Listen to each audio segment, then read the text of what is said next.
I'm Jacob Collier here in Los Angeles, and I'm hanging out with Rob on Front Row Live. I can never complain coming to an interview here by the beach. No, I don't think I can either, to be honest. Yeah. It's a pretty idyllic situation, isn't it? Right. So you just flew in from London last night, Yeah. and you're here with me this morning. It's early in the morning. You guys can't tell either, but it's early in the morning, and you're wide awake, man. How do you do this? Well, the thing with London is that you always wake up super early. So I've been up since like 5 a.m. today. I'm rocking. I think. Later on, I'm gonna flag a bit, but Right. I might go in the sea when that happens, Yeah. or wake up again. That'll definitely wake you I up. think so. Yeah. Now, are you a surfer? Have you tried any of that? I have. I was introduced to surfing by a friend here, and I don't get to surf in London at all. Right. But it's so flippin' lovely. I mean, it's like the best thing ever. Hanging out in the sea like that. Yeah. No, cool. I think I might have to catch a little bit of that after this interview. But let's talk about new music that just dropped. Your first single, Hideway. Yeah. Tell me a little bit about that. That is a song. Well, okay. So this album is kind of my first collection of original songs. Okay, and the album is called In My Room. It is called In My Room, which is after that's named after a song by the Beach Boys called In My Room. Okay. And so Hideaway is probably one of the most special songs on the record for me. It was the first one I wrote for the whole album. So this whole album was created and recorded and written in this one room at my house, so that's why it's called In My Room. And the song Hideaway is about that, really. It's about having a space that you can go to and create things, and you can be honest to yourself in that space, and you can get to know yourself there and explore and things. So yeah, it kind of stands for a lot of what the album represents. But I'm so excited for it to be out in the world right now. It's lovely. Well, I'm excited because the fact that you're not like every other musician, you are different. Your music is completely different. It's something we don't really listen to today, and if we do, it comes from a legend. So what was it? What was the reason behind wanting to pursue this genre that you're doing? It's hard to say that there's one genre in particular that I'm trying to pursue. I love so many different kinds of music that I wouldn't exclude any, and I think that nowadays one of the main problems with the music industry, as what it has been for the last few years, is that people like these lovely little walls that make things easier to sell and to categorize and things like that. I don't see that as having any relevance to the music that I make, really. So I just throw everything in that I love. I mean, Hideaway is a mixture of a whole myriad of styles, really. I mean, it's kind of folky, it's jazzy, it's choral, it's funky, and it's still, and it's moving and everything. So it's a place. I suppose this album is really it's a place where I can explore a whole bunch of stuff. Right. And I definitely haven't set out with one genre in mind. I'm piling it all in, and I'm just making the music that I'm hearing in my head, really. Now creating this piece of music, well, the entire album in this case, does it seem as crazy as your videos seem, where there's so much going on and you're pretty much playing everything? Well, I am playing everything on the album, that's for sure. But the difference between making a video and making an album is that when you make a video, the tendency is to pour everything into a video, so it gets really, really, like, there's so many things going on, and you can look around and there's lots of stuff. With the album, you can invest in separate worlds at separate points, Right. So I can have a whole song which is this mood and a whole song which is this mood, and that means it's like a journey. I mean, a video is kind of like a sort of minute version of an album in some ways, because whether you're making a song or an album or a series of albums or a phrase within a song, it's the same thing where you want to get arcs going, where you begin somewhere and you end somewhere. And the album is basically trying to just describe what it's like to be Jacob right now, which is a whole mixture of things. So so it starts in one place and ends in another place, and it takes you in all these different places. But it's so exciting for me. I mean, having conjured up an audience based around these songs that I've arranged of other people, to take every element from that, which I love, in different ways, and to plant my own seeds and grow these and see how they've turned out. It's really exciting, And on top of that, I mean, I feel like a lot of big names are following you. I mean, just lurking through your Instagram, there's a lot of big faces, big familiar faces on there, and I want to say one of them was probably in the studio with you. Yeah, I mean, there's a whole bunch of exciting people that I've had the pleasure and privilege to hang out with. I think this album was kind of always going to be this one-man thing, so there's it's completely 100% Jacob, which is, it's more representative of how I've made music up until this point in that room. I wanted to capture that as a world, because I probably won't have that world forever in this way. So I wanted to make sure I kept for myself how it felt to be there. And then on the side of that, there's lots and lots of exciting, unspeakable collaborations. Can we talk a little bit about Quincy? Absolutely, yeah. So Quincy, I guess Quincy's at a point in his life, he's 83 years old, where he wants to kind of, I mean, he likes to say sort of hand the baton onto into the new generation of artists. Right. You know, I think it's what's amazing is that he doesn't need to prove anything anymore. I think, at least I don't think he needs to. I mean, he's done a lot of stuff. So it's one of these situations where he can say to somebody, you know, like me, who he believes in, he'll say, well, you know what, you go and do what you want to do. What would you like to do? Right. Go do it, you know, and he's as involved as necessary, you know. So, you know, I produced my album and I recorded the album, that's fine, but Quincy is able to be, you know, he's a phone call away for questions or stories or... It's stuff that doesn't sound real. It's not real. It's not real. It's crazy. I mean, I can't believe it. It's really, really, really special. I found the most special times I've had with Quincy, though, are not so much when I'm just by his side, like, oh my God, the stories and the people you know and the things you've done. It's more when you're hanging out as human beings together, you know, because for me that's the most valuable connection you ever get with anybody, whether it's a fan or a family member or a friend or anything. It's when you can not have this hierarchy, when you're equal, you know.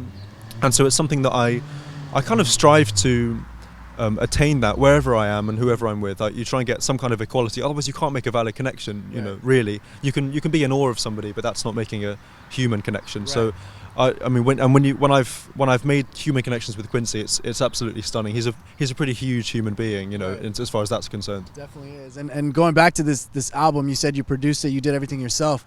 What was the whole writing process like for you for the music? It was very different from arranging. I mean, with arranging, you can take something that exists already and dress it up and paint it and tear it apart, but you have a substance with which to work. And the difference, obviously, is that I'm getting that rock that you begin with. I think in some ways I arrange a bit like I arrange as if I'm writing, because I'm inventing something which is very different with something which already exists. So I suppose with the album it was finding something to invent with is the first thing to do, and that can be a bit of a struggle, especially when there's no one to say, hey, what do you think about this? Because it's just me. But I mean, that's a world that I'm very used to and I thrive in. And so, it wasn't that long. I did the whole album in about 3 months.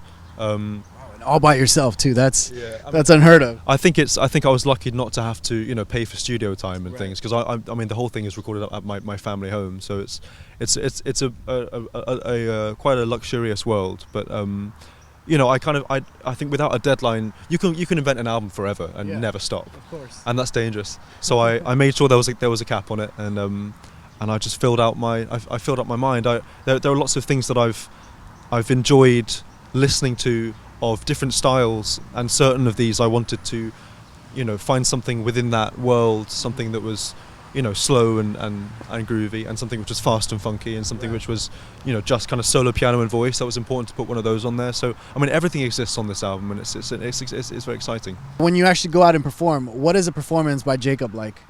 Good question.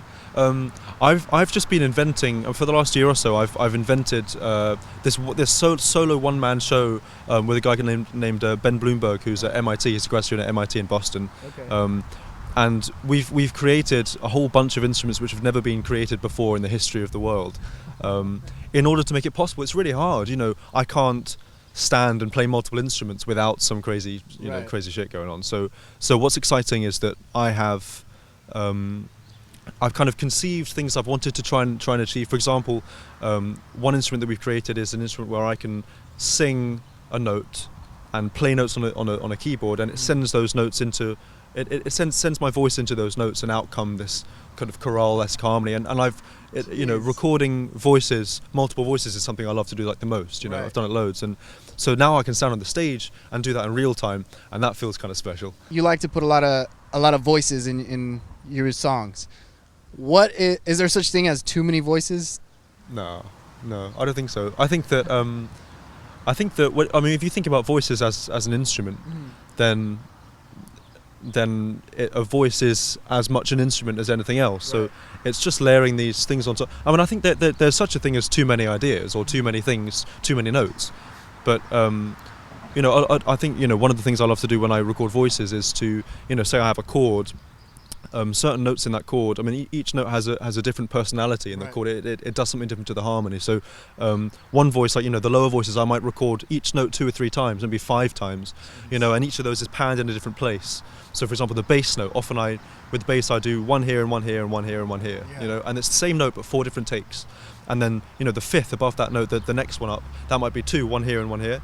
And gradually as they go up, they're panned in different places. But if you think about production as an instrument, singing is one thing, but then when I'm recording these vocal stacks and things, it's thinking about not only what notes I'm going to sing, but how to paint the sound. Because if I go or it's extremely different in the recording studio, and if I layer those up, then you can conjure these massively different colours just with one voice. If you think about it. So it's a real process of how to achieve exactly the right sound, kind of emotionally as well as harmonically. Yeah. So going into each video or each production, how does the day start, and how long does it really take per video? Oh blimey! That depends. It can be. I mean, if I'm doing a video just with voices, just with singing, that's like maybe 5 or 6 days from the very beginning of starting arranging and recording to the end of the video edit. But something like my arrangement of PYT, that was a couple of months. I mean, the amount of cutting up and organising of takes, and it's just so. I mean, there's no shortcut for making a video. You have to just do all of that work, putting everything in the right place and stuff. But I love it. It's like that really gives me life to do that kind of thing. So it's a hugely enjoyable for me. Now you did mention that you record at your family home. So how are you able to really focus on that if they're home, if the family's at the house? Well, for me, it's not really a distraction if they're around. I mean, like they like the music, and I like being with them, and I go out and visit them wherever they are in the house and things. But I mean, I have a door. And I have a curtain which goes across the door, which my mum made it, and it's really nice. So when I go inside and the curtain's across, it's kind of like I'm in my little world. Right. And so I don't know. I can sometimes go in there from like 8 in the morning until 2 in the morning, and I can only come out just to have a bit of food or something with them. But I think it's healthier to try and ease that process by having some company or going out and seeing someone during the day. Otherwise, it becomes unless I'm really really crafting. It's very easy to just lose perspective, and so having a family around means that you can enjoy a little bit of distance from whatever it is that you're crafting, because then when you come back you have those fresh ears, and also if they come and listen to what you're doing, then they can give some great feedback and stuff. So the debut album In My Room drops July 1st. What else can we expect from now till the drop? Well, I'm going to be inventing a whole bunch of new equipment and instruments. In about a week, I'm heading to Boston to meet with Ben at MIT, and we're creating this crazy secondary vocal instrument to the harmonizer. So the harmonizer is for stacks, and then this is kind of like everything else that the voice is capable of doing. So I'm building that in about a week, which I'm going to include in the live show. The live show is increasing and ever growing and ever changing. I'm going to be putting all of the album songs gradually one by one into that show. So all the gigs that I'll be doing will be increasingly album related, and so more and more original stuff. One of the really exciting things that I've launched alongside the album campaign is this thing called it's called Patreon, and it works as if it works as in every video I release, people can give me a little tip for every video, and then in return I can give them things, and one of these things is that they can send me any melody, them singing any melody, and I will put Jacob faces and harmonize them, every single one, and I've got loads of them to do. Cool. But I give myself a very small amount of time. I do. They're about 15 seconds long, and that's something that will take me up until about July 1st. So that's something that is exciting for me. You're going to be busy. The album might be done, but you're going to be busy still. I'll be busy still. Yeah. I mean, there's stuff to be done for the show. There's traveling to be done, and people to be collaborating with, and waves to be ridden on a surfboard. Right. Exactly. Right after this interview. So you have a few shows here and there. Any tour plans? Have you looked into that yet? Absolutely. So in July we're doing I'm doing a European tour of mainland Europe. You know how it is. I haven't done very much of that with this show, so that's exciting. After the album is released and after the summer, it's a bit of an open canvas right now. Everything is. I mean, there are lots of things that are conjuring themselves up and in my calendar, which is very exciting. But I'm guessing we're going to be moving this show wherever we can around the world and kind of investing in different parts of the world. I might do a US tour involving some teaching, some masterclasses, which I would love because I love teaching as well. So, it's just figuring out how to get this album to not only be performable but to be vibrant and alive in a performance setting, and hopefully that will sustain me over the next few years.